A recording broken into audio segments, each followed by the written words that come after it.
Hello friends, आज की इस क्लास में हम डिस्कस करेंगे कि जो जी जिनपिंग और डोनाल्ड ट्रंप के बीच में जो मीटिंग हुई है उसके क्या इंप्लीकेशंस हैं। क्या कारण है कि दोनों लीडर्स आपस में बीजिंग में मीटिंग कर रहे हैं। क्या इससे जो टेंशंस वेनेजुएला और ईरान में चल रही हैं क्या वो रिजॉल्व हो पाएंगी। क्या ट्रेड जो बैरियर्स बन रखे हैं उनके रिलेटेड कोई यहां पे रेजोल्यूशन निकलेगा। और उसी के साथ क्या इकोनॉमिक डील साइन होने वाली है, that is between USA and if we talk about China.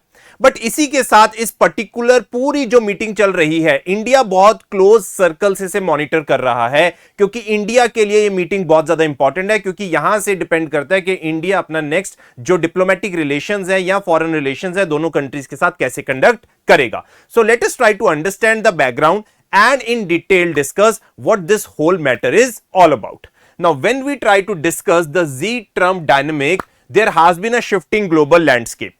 एक चीज तो हमें पता है कि if we talk about USA and China, काफी टाइम से दोनों कंट्रीज के बीच में टैरिफ वॉर्स चल रही हैं।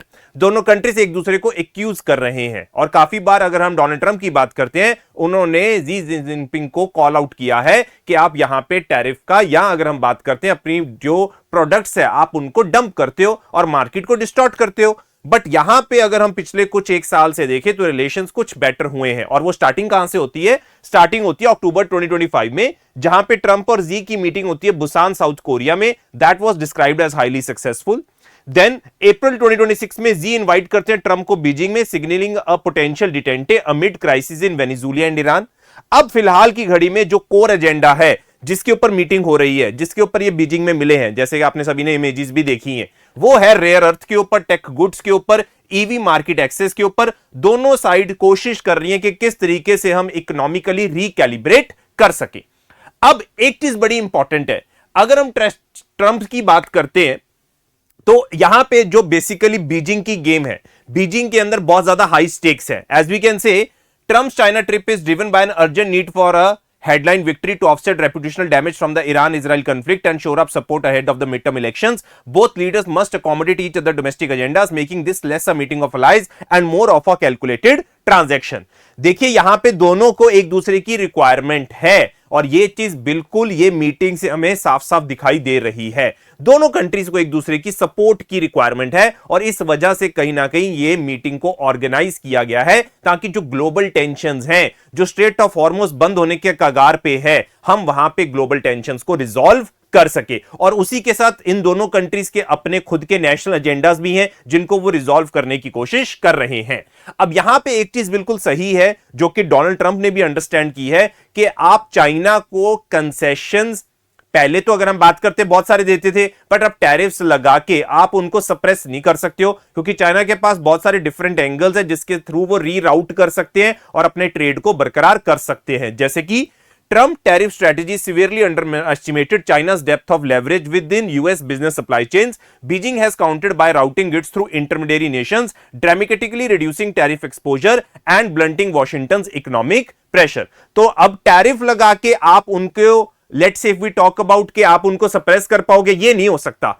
आपको इसके ऊपर आना पड़ेगा और दोनों कंट्रीज आपस में क्लोजली आ रहे हैं। अब यहां पे एक चीज बड़ी सामने नजर आ रही है, क्या ऐसा करने में क्या कोई नया वर्ल्ड ऑर्डर क्रिएट हो रहा है? जब हम बात करते क्या ये दो कंट्रीज आपस में रिकैलिब्रेट करेंगी तो बाकी दुनिया का क्या होगा, वो तो अलग बात है। बट इसके अंदर एक और इंटरेस्टिंग एस्पेक्ट आता है कि इंडिया के लिए क्या बड़ी मूव है। भाई दोनों कंट्रीज की अगर हम बात करते, यूएसए ने इंडिया को अगर हम बात करते एज अ काउंटरवेट यूज किया, China was also looking like that as well to counterweight USA. But अगर चाइना और यूएसए एक साथ आ जाते हैं तो इंडिया की यहां पे स्ट्रेटेजिक इंपॉर्टेंस क्या होगी? This is gonna to be a big question. और उसी चीज को देखते हुए हमें समझ में आ रहा है कि इंडिया ने बेनिफिट किया है structurally adversarial US China relationship, playing both sides from a position of strategic comfort, described by analyst as geopolitical sweet spot. ये बेसिकली टर्म यूज किया जाता है जब हम आईआर की बात करते हैं, that is geopolitical sweet spot. अब ये स्वीट स्पॉट का क्या होगा? क्या इंडिया को अपनी पॉलिसी चेंज करनी होगी? क्या इंडिया को भी अपनी, अगर हम फॉरेन पॉलिसी की बात करते हैं, उसको रिकैलिब्रेट करना होगा? आंसर इज यस, क्योंकि जिस तरह से फिलहाल की घड़ी में मीटिंग हुई है, नो डाउट दोनों कंट्रीज में ऐसा नहीं है कि सारी टेंशन रिजॉल्व हो गई है, कि वो बहुत अच्छे दोस्त बन गए। अगर हम यूएस एंड चाइना की बात करते हैं, नहीं, अलाइज नहीं है, वो भी ट्रांजैक्शन ही है। उन्होंने, चाइना ने वार्निंग दे दी है कि भाई अगर ताइवान के इशू के अंदर आप बीच में आओगे तो क्लैशेस हो सकते हैं। बट डोनाल्ड ट्रंप एक्नॉलेज करते हैं उनको, अगर हम जी जिनपिंग की बात करते हैं कि तुम बहुत महान लीडर हो, और हमें पूरी उम्मीद है कि 2026 के अंदर दोनों कंट्रीज के बीच में रिलेशंस क्या होंगे, बेहतर होंगे। अब इसी चीज को आगे बढ़ाते हुए यह चीज समझनी बहुत ज्यादा इंपॉर्टेंट है कि इंडिया की आइसोलेशन का रिस्क क्या है। Diplomatic chill with Washington, Trump के tariff shock rattled the India-US strategic partnership, creating an unexpected diplomatic freeze. A reluctant pivot to Beijing. Faced with isolation risk, New Delhi began to normalize ties with Beijing, evidenced by Communist Party of China delegation visit in January.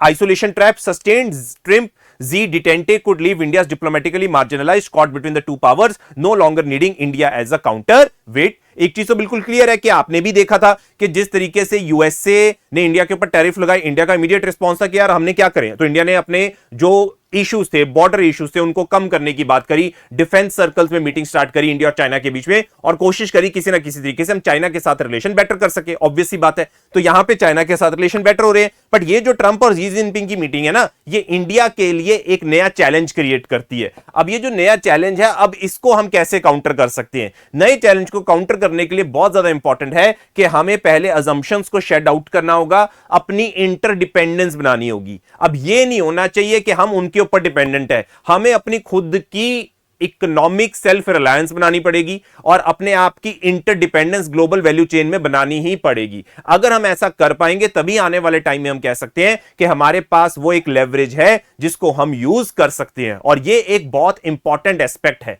अगर हम अपने production को बढ़ा सकें, अगर हम अपने rare earth minerals के अंदर अपनी कैपेबिलिटी को बढ़ा सके, सेमीकंडक्टर्स के अंदर बढ़ा सके, ड्रोन्स के अंदर बढ़ा सके, ग्लोबल वैल्यू अगर हम बात करते हैं, एडिशन के अंदर हम कंट्रीब्यूट कर सके, सप्लाई चेन के अंदर हम एक मेजर रोल प्ले करें, तो आने वाले टाइम में इंडिया की इकोनॉमिक इंडिपेंडेंस और interdependence from other nations can enhance, and that is what India has to look for in the upcoming times, क्योंकि आने वाला टाइम बहुत अनसर्टेन है। प्रधानमंत्री मोदी जी ने साफ साफ यह बात बोल दी है कि आने वाला टाइम बहुत अनसर्टेन है। आपने देखा है कि किस तरीके से कि वर्ल्ड लीडर्स, अगर हम बात करते हैं या मोदी जी की बात करते हैं या हमारे वेरियस चीफ मिनिस्टर्स की बात करते हैं, वो कोशिश कर रहे हैं कि किस तरीके से हम फ्यूल कट करें। अब उसी कंटेक्स्ट में हमें भी पता है कि हमें बहुत इंपॉर्टेंट तरीके से जो आज के टाइम पे इकोनॉमिक इश्यूज हैं, जो रेयर अर्थ मिनरल्स की बात करते हैं, सप्लाई चेन की बात करते हैं, सेल्फ रिलायंस की बात करते हैं, पीएलआई की बात करते हैं, हमें वहां पे खुद को अपनी इंडिपेंडेंस असर्ट करनी होगी, और वो बहुत ज्यादा